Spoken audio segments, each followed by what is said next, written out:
شروع اللہ کے نام سے جو بڑا مہربان اور نہایت رحم فرمانے والا ہے۔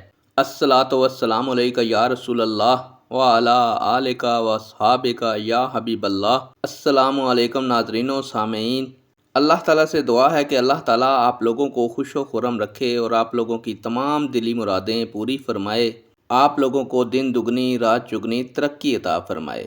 آج کی ویڈیو کا عنوان ہے وہ کیا معاملات ہیں جن پر اللہ تعالیٰ معاف نہیں فرمائیں گے۔ امید کروں گا کہ یہ معلومات آپ کے علم میں اضافہ فرمائے گی اور آپ اس ویڈیو کو شیئر کریں گے، چینل کو سبسکرائب کریں گے تاکہ دوسرے لوگ بھی اس معلومات سے مستفید ہو سکیں۔ بڑھتے ہیں ویڈیو کی جانب۔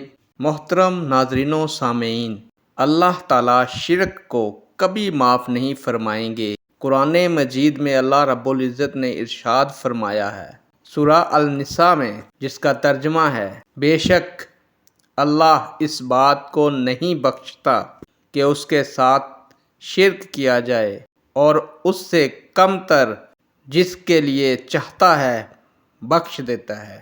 البتہ اگر شرک و کفر کرنے والا شخص پکی توبہ کرے اور اللہ تعالیٰ سے معافی مانگے اور اس کے بعد کبھی بھی شرک نہ کرے تو اللہ تعالیٰ سچی توبہ کرنے والوں کی توبہ قبول فرماتے ہیں، اس لیے معاف فرماتے ہیں۔ نیک دعاؤں کے ساتھ آپ سے اجازت چاہوں گا۔ اللہ تعالیٰ آپ کا اور میرا حامی و ناصر ہو۔ اللہ حافظ۔